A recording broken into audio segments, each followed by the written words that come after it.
Bendito y soberano Señor, te damos gracias que nos permita, Señor, estar en tu casa de oración, leer tu palabra, Señor, como lo hemos hecho, y ahora, Señor, rogarte que nos des un corazón entendido, de manera que atesoremos tu palabra y podamos, Señor, responder obedientemente a lo que pides de nosotros.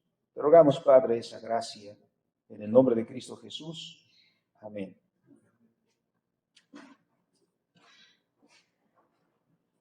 Como decía, hermanos, este es uno de los pasajes más conocidos de las epístolas paulinas. Es un pasaje, sin duda, hermoso. Habla del amor. Si algo nos gusta a los seres humanos, es el tema del amor. Es el tema de llevarnos bien, de querernos todos, de, como decía aquel movimiento de los 60s, de amor y paz entre todos los seres humanos, ¿no? Y todas estas cosas que el mundo está hablando también el día de hoy, ¿no? Que debemos amarnos todos a todos, y eso lleva a la cuestión de la tolerancia y todo eso que se está diciendo en el mundo hoy. Pero a menudo se saca este pasaje de contexto. Es decir, no podríamos entender la intención del apóstol Pablo con este pasaje si no es que lo leemos y lo estudiamos en el contexto. Porque el apóstol no simplemente se pone a escribir sobre el amor, sino hay una razón para eso. Hay una razón para hablar del amor. ¿Y cuál es esa razón? ¿Cuál es esa razón? Esa razón la encontramos en el capítulo anterior. Es decir, para leer este capítulo y entender este capítulo, tenemos que tener presente el capítulo anterior por lo menos, ¿no? Pero ha habido muchos capítulos antes de este. ¿Y qué es lo que hay, digamos que en el fondo de todo esto que hemos venido leyendo en el libro de Corintios, primero a los Corintios? Entre los hermanos ya hemos visto que hay divisiones. Entre los hermanos en esta iglesia hay una diferencia con respecto a la iglesia de Hechos capítulo 2. Miramos ese capítulo y cuando leemos este capítulo de Hechos 2, dice que todos los que habían recibido la palabra perseveraban en la doctrina de los apóstoles, en la comunión unos con otros, en el partimiento del pan y en las oraciones. Un poquito más adelante dice la Escritura, nadie decía ser suyo propio. Es decir, en esa comunidad no había lugar para el egoísmo. De manera que nadie decía ser suyo propio, sino todos se preocupaban por los demás. Cuando llegamos a la iglesia de Corinto, encontramos que la cuestión es al revés.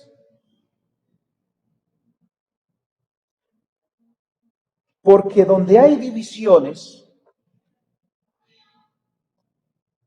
donde hay desacuerdos, donde hay competencias, donde se discute quién es más que el otro, o donde se sirve la mesa de la cena del Señor y alguien se abalanza a la mesa para tomar todo lo que puede, hace que otros hermanos no reciban nada. Es decir, en la cena, como ya leímos en el capítulo 11, hay hermanos que comen en exceso y hay hermanos a quienes no les toca nada. Donde esto está sucediendo, en la iglesia que está sucediendo eso, significa que algo no anda bien.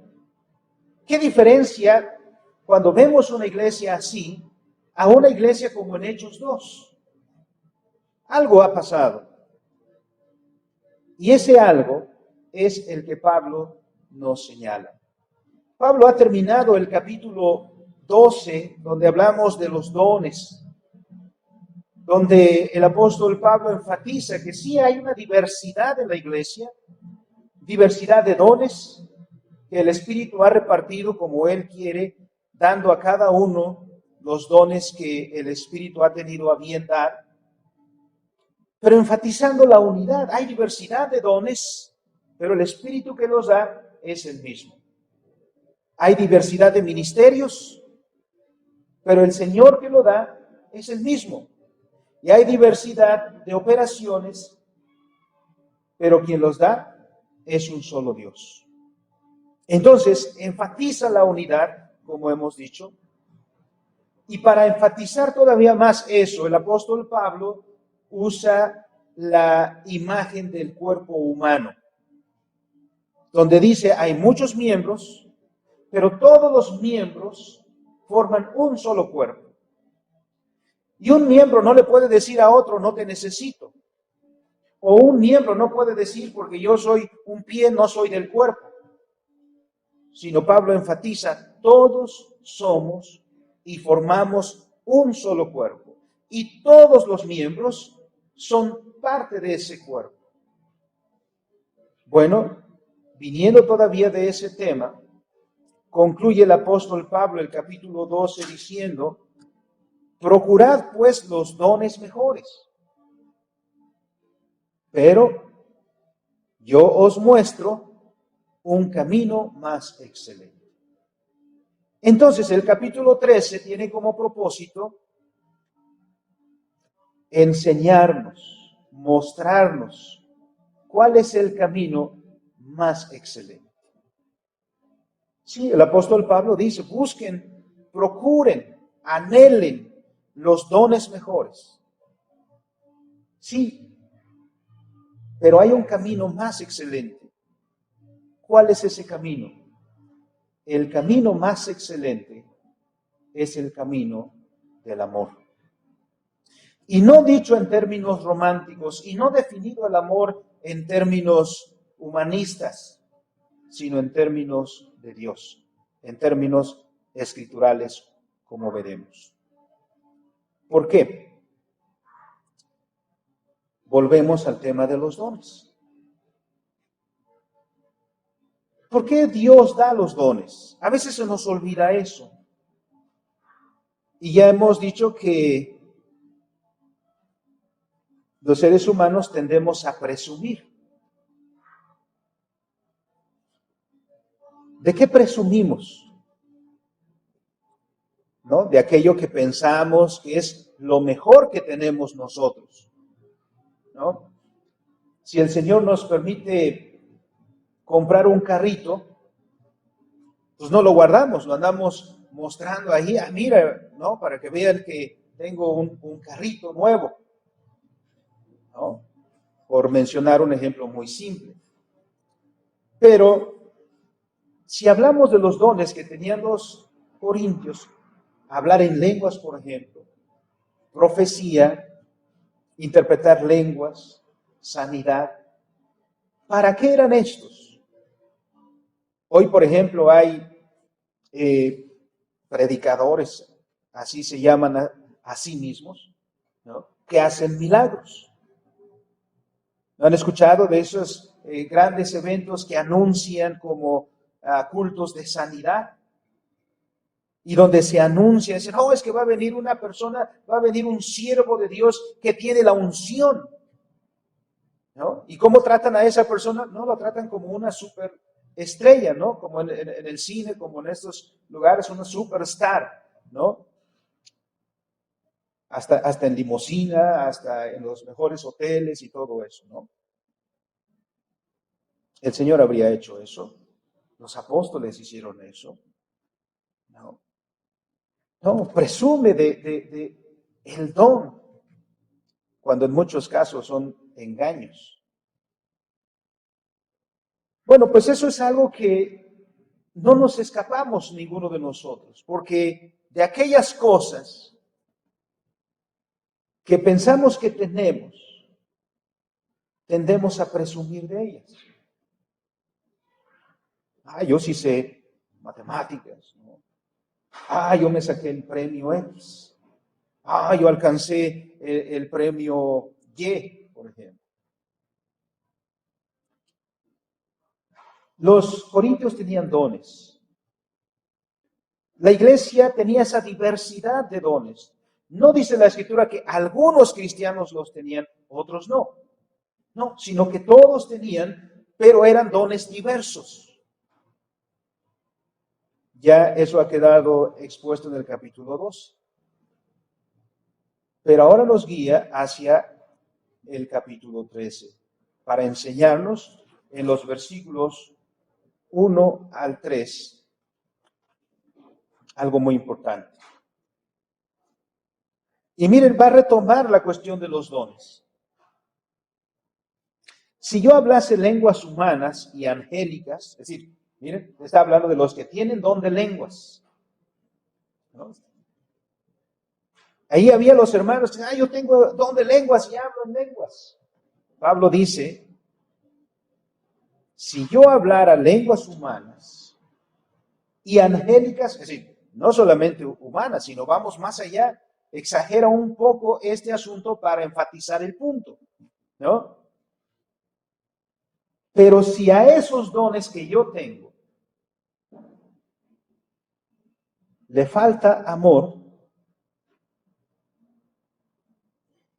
¿qué pasa?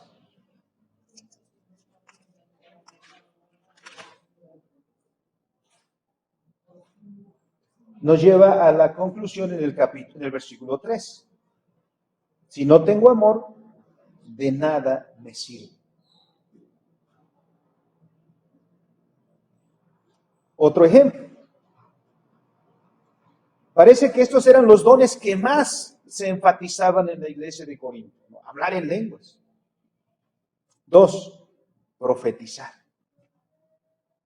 Ahí los profetas, ¿no? Los que dicen, Dios me dijo, Dios me revela.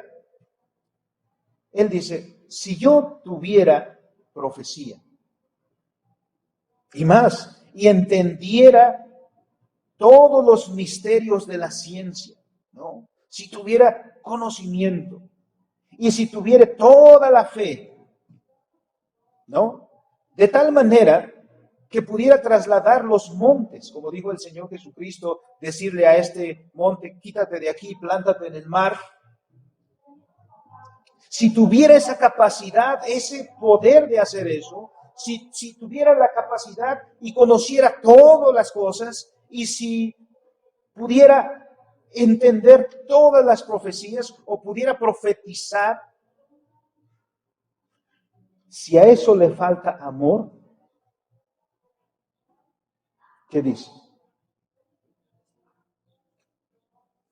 No sirve. Nada soy, dice la Biblia.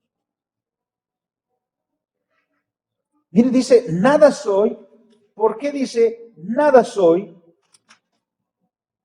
Porque aquellos decían, mira, yo soy, ¿no? El profeta, el que profetiza, el que habla en lenguas, el que sabe mucho, el que tiene una fe que puede decir a esta montaña o este árbol, quítate de aquí, plántate en el mar. ¿No? ¿No a veces los dones nos envanecen? ¿Qué es lo que sucede con los artistas? ¿No? Que comenzaron cantando en los camiones, que comenzaron cantando ahí en los restaurantes para que les dieran algunas monedas, tenían talento, alguien los impulsó y después niegan de dónde nacieron, ¿no? Niegan de la colonia de donde vinieron, niegan de la pobreza de donde salieron, como si siempre hubieran sido esas personas famosas. Por eso suele decirse que esas personas pierden el piso, ¿no? Casi piensan que la tierra no los merece. Bueno, pues es que esas personas dicen, yo soy, ¿no? Y se la pasan alardeando de su don, de su talento, y a todo el mundo dicen, yo soy, y yo soy por aquí, y yo soy por allá. Y Pablo dice, si tuviera todas estas cosas, pero no tengo amor, no soy nada. Y miren, todavía va más al versículo 3, versículo 3. Y si repartiese todos mis bienes para dar de comer a los pobres, y si entregase mi cuerpo para ser quemado, miren, en sacrificio mismo yo, pero no tengo amor, nada soy. ¿Por qué Pablo dice esto? Porque hay un error en pensar que quien tiene un don, un talento que Dios da, ya es todo y presume de eso. Y se nos olvida algo muy importante, que si Dios te dio un don, cualquiera que sea, ese don tiene como objetivo el servicio.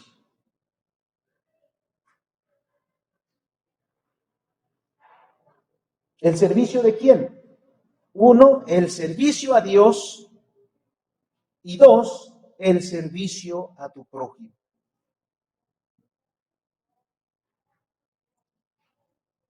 De repente, bueno, esta cuestión de hablar del amor y del amor que Dios dice que debemos tener a los demás, de repente parece que lo equivocamos.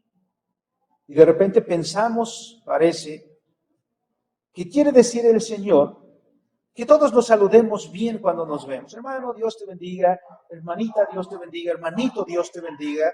¿No? Y que eso es lo que implica lo que dice la Escritura. Bueno, cuando ese saludo nace del corazón está bien. Cuando ese saludo es sincero está bien, perfecto. Pero aquí hay más que eso.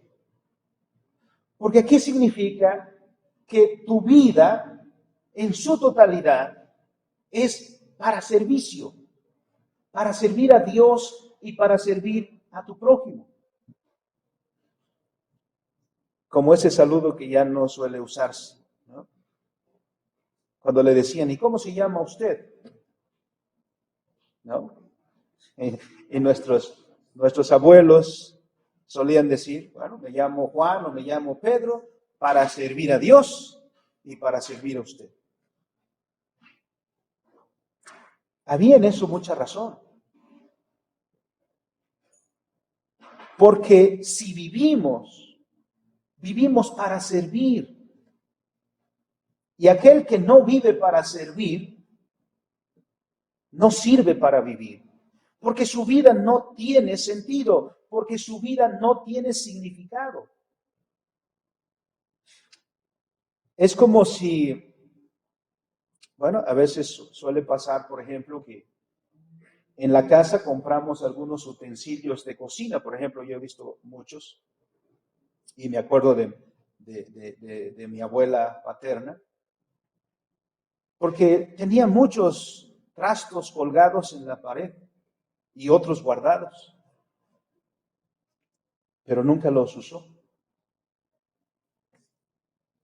Y uno dice, bueno, quien por ejemplo diseñó una sartén, ¿para qué la hizo? Pensando en qué la hizo. Pues que esa sartén se iba a poner al fuego y en esa sartén se iban a cocinar alimentos. Así que cuando se toma esa sartén y se guarda o se cuelga ahí como un adorno, perdió su propósito. No fue diseñado, no fue creado para eso. Fue creado, fue diseñado, quien lo creó, quien lo inventó, tuvo la intención de que eso sirviera a un propósito. Igual con los dones. Si alguien sabe hablar en lenguas, si alguien dice, yo sé hablar inglés, yo he escuchado a algunos hermanos, yo estoy estudiando inglés, yo sé hablar inglés, pero nunca los he escuchado hablar inglés. En ocasiones que nos han visitado hermanos de Estados Unidos y que no hablan español, la cosa está difícil, ¿no? Y entonces yo decía, bueno, pues aquí hay 2 o 3 que saben inglés, que me dicen que están estudiando inglés. Y los hermanos, encárguense de ellos. Ay, no, no, no, no, no. ¿No? Hermano, tradúzcale usted la conferencia. El hermano va a dar una conferencia, tradúzcale usted, que sabe inglés. Ah, no, no, no, no. Vamos a invitar a alguien más. Bueno, ¿para qué sabes inglés? Si no vas a servir primero a él que tiene que dar una conferencia y segundo a tus hermanos para que lo entiendan. Cuando tú haces ese trabajo, tu don de lenguas adquiere su propósito. Dirían los demás, ah, mira, sí sirve. ¿No? Comienza uno por decir, ah, mira, sí sirve que haya estudiado inglés. Y los que escuchan dicen, ah, mira, sí, sí sirve. No solamente está diciendo que estudia, ¿no? Sino sí sirve. Sí es útil. Porque entonces para eso es el don. Si no, no tiene sentido. Por eso Pablo decía, a ver, tú tienes el don de profecía, perfecto. ¿Qué propósito tiene el don de profecía? Pues que el Espíritu Santo hable a través de ti a la iglesia. Por eso, cuando en algunas iglesias dicen, ah, es que el Espíritu Santo me está hablando, pero no te entiendo nada. ¿Qué sentido tiene? Por eso, en otro lugar, el apóstol Pablo va a decir, prefiero hablar entre ustedes 5 palabras en español que 10,000 en otros idiomas. Porque, ¿qué caso tiene? Y no solamente estamos hablando de los dones como estos, hablar en lenguas, profetizar, sanidad. No, todos los dones tienen este propósito, hermanos. ¿Qué es lo que te caracteriza a ti? ¿Cuál es tu don? Bueno, sabemos que el hermano Chava hace zapatos. Ese es su talento, ese es su don. Pero ¿acaso el hermano Chava solamente dice, voy a hacer un par de zapatos para tenerlos ahí y admirarlos todos los días? Eso no tendría sentido, ¿verdad, hermano Chava? ¿Qué sentido tendría eso? ¿Sabe hacer zapatos? Y mira, los admira todos los días, se sienta ahí a admirar todos los días los zapatos que hace. No, el hermano los hace pensando que alguien necesita calzado, ¿no? Y cuando el hermano ve a su vecino ahí caminar con sus zapatos, dice, mira, yo hice esos zapatos, ¿no? Y mira, yo diseñé esos zapatos que lleva aquella persona. Adquiere sentido. Porque está sirviendo a Dios que le dio el talento y que está usando lo que Dios le dio. Y segundo, que está en eso amando a su prójimo. Y es más, ni necesita decirle a su prójimo, ay prójimo, ¿cómo te amo? No, y que él es útil a su prójimo, ahí está el servicio talento. Por eso las personas egoístas con su talento hacen injuria a Dios que le dio, porque Dios le diría, no te lo di para eso. ¿Se acuerdan de la parábola de los talentos? ¿Para qué le dio el Señor 5 talentos a uno, 10 talentos a otro y 1 talento a uno? Dijo el Señor, pues te los di para que los usaras. Y el que recibió 10 talentos, el Señor, vino el Señor, y aquel dice, Señor, mira, invertí los 10 talentos, y aquí tienes el resultado de ese trabajo de los 10 talentos. Y el de los 5 también. Pero el de uno enterró el talento y dice, Señor, mira, aquí está el talento como me lo diste. Y pensando que recibiría un aplauso de su Señor, más bien recibe una regañiza de su Señor, porque dice, por lo menos lo hubieras puesto en el banco. Así gana una minucia de intereses, pero gana algo.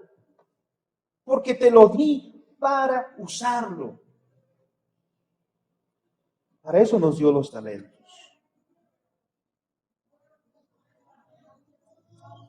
Bueno, tomé como ejemplo el hermano Chava, Pero podríamos irnos uno por uno. ¿Cuáles son los talentos?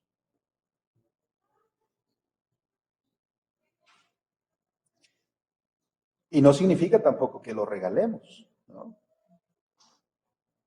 La hermana Lola, por ejemplo, en su talento culinario, ¿no? El pozole, y enchiladas y cosas. Espero no abrirles el apetito, ¿no? Y cuando uno dice, vamos a cenar ahí, es delicioso cenar ahí, es un sabor exquisito. Pues sí, no me lo va a regalar,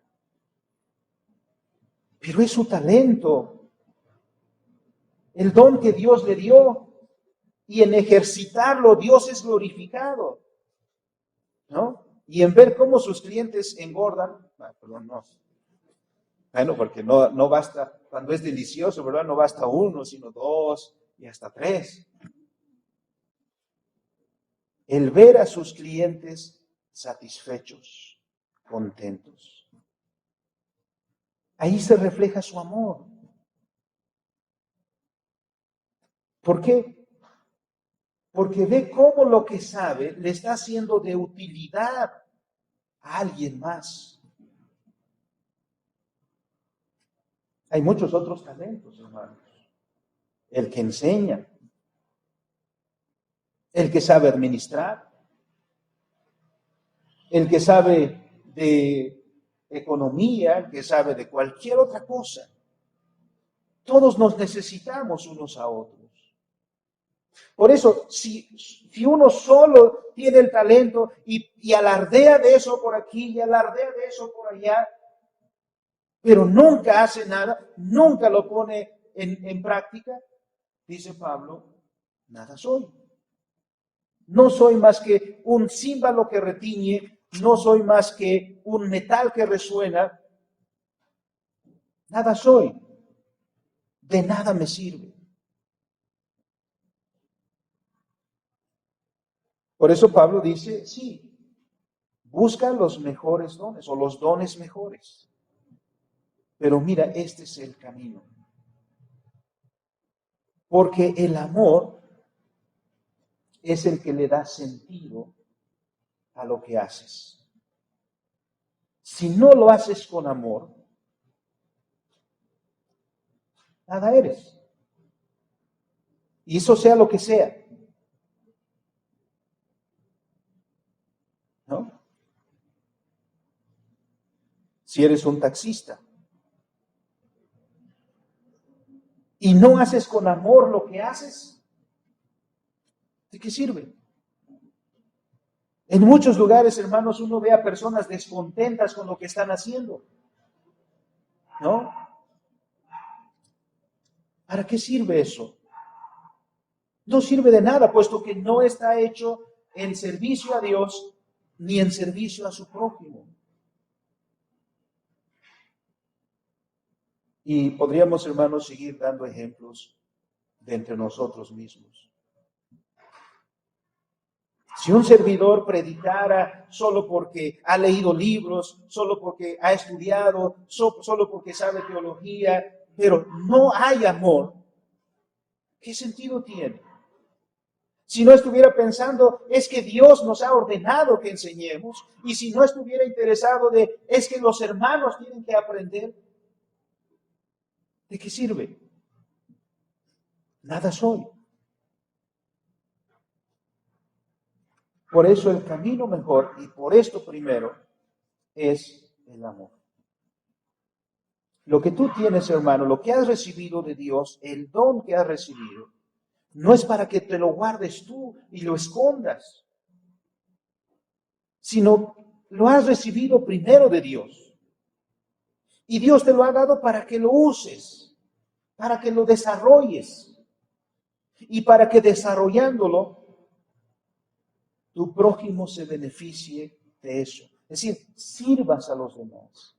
Y miren, hermanos, la vida cotidiana nos enseña eso de manera muy práctica. Mirémonos a nosotros. Traemos zapatos y no somos zapateros. El único que es zapatero es el hermano Chavo, ¿no? Traemos vestido, traemos ropa. Pero ¿quién de nosotros es sastre o modista? Y estamos vestidos. Tomamos nuestro cafecito con pan esta mañana. No somos ni panaderos ni cafeteros. No, cafetaleros, ¿no? Cafeteros sí somos, ¿no? En nuestra vida, miren cómo necesitamos a los demás. ¿Qué sería de nuestra vida si no fuera el zapatero? Si no fuera el señor de la tienda de abarrotes, el de la tortillería, ¿no? El de las verduras, el del camión que nos transporta, el del que hace la ropa. En nuestra vida necesitamos de todos los demás y todos los demás necesitan de nosotros.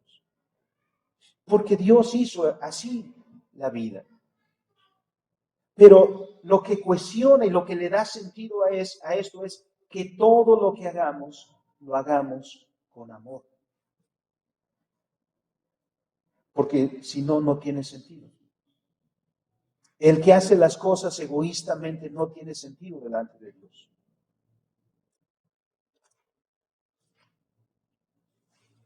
Esto nos lleva al segundo punto, versículo 4 al 7. Ahora nos va a describir el amor. El amor es sufrido, es benigno, el amor no tiene envidias, el amor no es jactancioso, no se envanece, no hace nada indebido, no busca lo suyo, no se irrita, no guarda rencor, no se goza en la injusticia, mas se goza de la verdad. Ahora, miren, si unimos estas palabras, envidia, jactancia, envanecimiento, injusticia. Otra vez, ¿de qué estamos hablando? De egoísmo.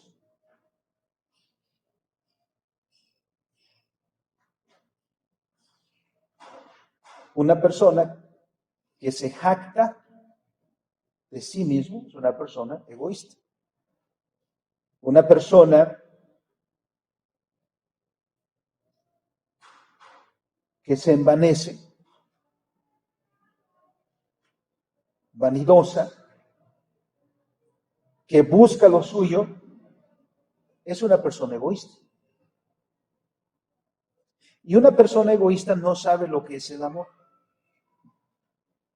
Aunque diga que sabe que es el amor, no sabe lo que es el amor.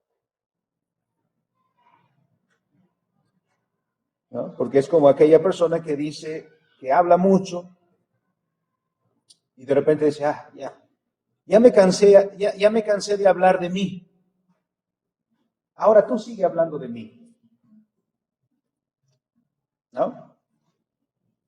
Le gusta ser el centro, le gusta ponerse en el centro, le gusta que todas las miradas vayan a él. Una persona egoísta no sabe lo que es el amor. Lo único que sabe es amarse a sí mismo. Lo único que sabe es buscar su propio interés. Lo único que le interesa es lo que quiere él. No le interesa lo que quieren los demás. El pecado nos hizo egoístas. Y donde quiera que haya egoísmo, hay individualismo. Y donde hay individualismo, no hay comunidad.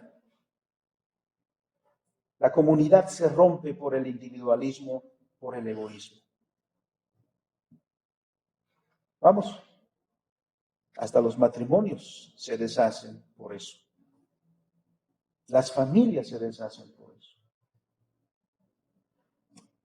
En términos de la Escritura, nos dice el mismo apóstol Pablo en Gálatas capítulo 5, nos dice que el amor es un don del Espíritu Santo. Cuando contrasta entre los dones del Espíritu y los dones de la carne. Gálatas capítulo 5, ¿cuáles son los dones del Espíritu? Comienza diciendo amor, gozo, paz, paciencia, benignidad, bondad, fe, mansedumbre, templanza. El amor, pues, del que está hablando el apóstol Pablo aquí, es el don que da el Espíritu Santo. No es un amor que cualquiera puede expresar, sino es el amor que viene de Dios. Y en este sentido, quien ama no busca lo suyo, quien ama no es egoísta, quien ama de verdad no está pensando en sí mismo, sino en los demás. Miren, todo lo que dice este pasaje va a este punto. El amor es sufrido. ¿Por qué? Si estamos buscando esta unidad que el Señor dice que debemos buscar, hermanos, si debemos como iglesia ser y funcionar como este cuerpo que el apóstol Pablo ha dicho en el capítulo 12, en donde todos los miembros vamos a formar un solo cuerpo, se necesita amor. ¿Por qué? Porque las personas somos difíciles. ¿Para qué vamos muy lejos? La experiencia misma nos lo dice. ¿Cuántas veces, hermanos, incluso entre hermanos no nos hablamos? Difícilmente si nos saludamos. Porque cada uno tiene su carácter. Y alguien puede decir, el carácter del hermano no me gusta, el carácter del hermano no me gusta. Pero ¿qué dice la Escritura? Ama a tu prójimo como a ti mismo.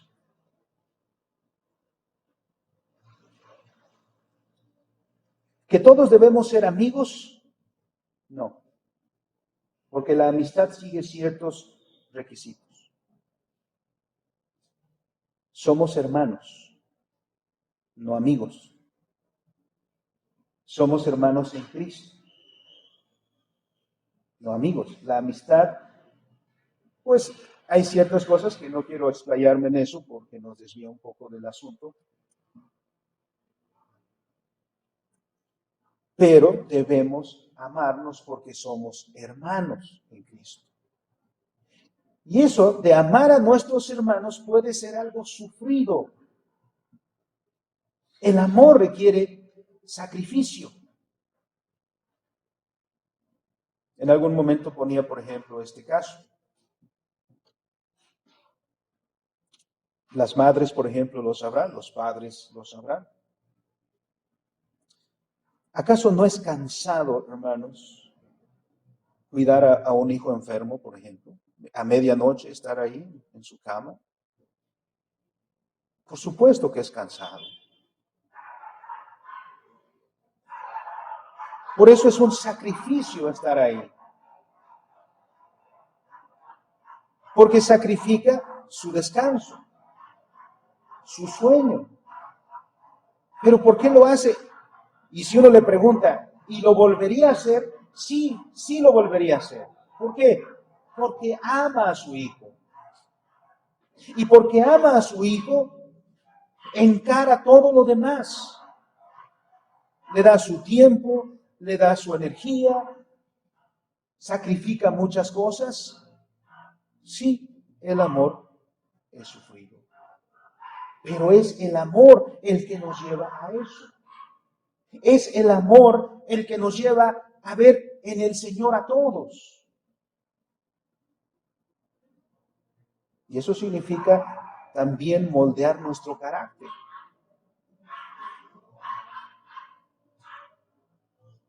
Amar a nuestros hermanos, amar a los demás. Si el Señor dice que incluso amar hasta aquellos que nos ofenden. Imagínense qué tipo de amor está diciendo el Señor. Así que si alguien dice, Señor, tú me dices que ame a los demás, pero pero ya viste fulanito, pero ya viste sutanito, pero ya viste, Señor, mira, difíciles de amar. Pues sí, porque el amor es un acto de obediencia a Dios. Quizá, hermano, no te cueste amar a tus hijos porque son tu sangre, ¿no? Tú los escogiste, o tú los deseaste tener. Amas a tu esposo, amas a tu esposa porque tú la escogiste. Pero no escogiste a tus hermanos en la fe. No escogiste a la gente que está alrededor tuyo y que Dios te manda que los ames. Y cuando tú quieres cumplir este mandamiento de Dios, esto va a demandar sufrimiento, porque esto implica el verdadero amor. Implica también que no busques lo tuyo. Incluso a veces amar significa perder, no ganar. Por eso dice, el amor no busca lo suyo, no se envanece, no es jactancioso, no tiene envidia. Porque el amor no se lleva con ninguno de estos. ¿Por qué? Porque estos, si volvemos a Gálatas capítulo 5, ¿cuáles son los frutos de la carne?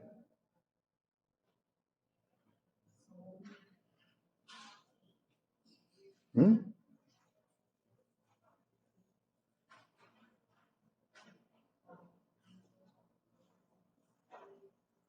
Ya, no los escucho muy bien. No, los de la carne.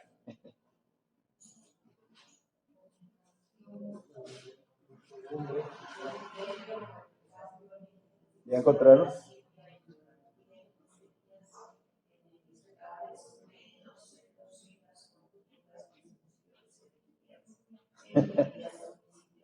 Ah, entre otros, en los frutos de la carne hay envidias, disensiones, pleitos, truanerías, celos, contiendas. Y donde está el amor, porque ahí sí, ahora vienen los frutos del Espíritu: amor, gozo, paz, paciencia, benignidad, bondad, fe, mansedumbre. Miren el contraste. Entonces Pablo está diciendo, el camino mejor es el amor, porque el amor no es el que pide, es el que da. El que ama no pide, no exige, el que ama da. Y eso es lo que dice la Escritura. Si tienes profecía y no amas, a lo mejor hay jactancia. Si hablas en lenguas y no amas, envanecimiento puede haber. Si tienes el don de sanidad, pero no amas, a lo mejor no estás buscando lo de los demás, sino lo tuyo propio. El mejor camino y en el cual debemos guiar todos los talentos que tenemos, hermanos, es el amor. Porque en primera instancia, dijimos, todos los talentos, los dones que Dios da, fueron dados para servir a Dios y al prójimo. Segundo, todo lo que se hace con los dones que Dios da es en ese servicio de amor a los demás, en ese servicio de entrega a los demás, de ese anhelo de querer hacer para que los demás sean edificados, no egoístamente, porque el egoísmo no es compatible con los principios cristianos. Por lo tanto, nadie puede decir, yo tengo el espíritu y ser egoísta. Yo tengo el espíritu y ser jactancioso. Yo tengo el espíritu y ser envidioso, codicioso, etc. El que tiene el Espíritu, se va a manifestar porque ama, se goza, o tiene amor, gozo, paz, es paciente, es benigno, es bondadoso. Es todo eso. Eso es lo que hace a un cristiano. Un cristiano es el que vive su vida con todos estos principios y de cual los demás dan gracias a Dios todos los días, porque es una bendición en la comunidad en la que vive. Por eso el apóstol Pablo dice en el capítulo 12, busquen los dones mejores, pero yo les voy a enseñar un camino más excelente. ¿Y cuál es ese camino? El camino del amor. Porque el amor es un don del Espíritu Santo que le da cohesión y sentido a todos los demás dones que tenemos, y entonces cualquier cosa que hagamos bajo estos principios es una gran obra que tendrá una recompensa en el reino de los cielos. Que la palabra del Señor obre en nuestros corazones y nos conduzca en este camino de vivir en esta vida de servicio, de amor a Dios, de amor a nuestro prójimo, y sea quitado de nosotros toda jactancia, todo envanecimiento, todo egoísmo, todo celo, toda contienda, y surja en nuestra comunidad amor, gozo, paz, paciencia, benignidad, bondad, fe, mansedumbre, que estos principios sean los que caractericen todo lo que hacemos para gloria de Dios. Vamos a orar. Bendito y soberano Dios, te damos gracias por tus misericordias, por tus bondades. Alabamos tu bendito nombre, Señor, y llévanos, Padre, a que podamos cumplir este propósito en nuestras vidas, de que sean caracterizadas por el amor, este camino más excelente, este camino que muestre, Señor, efectivamente que somos tus hijos y nada más que eso, tus hijos. En el nombre de Cristo Jesús oramos. Amén.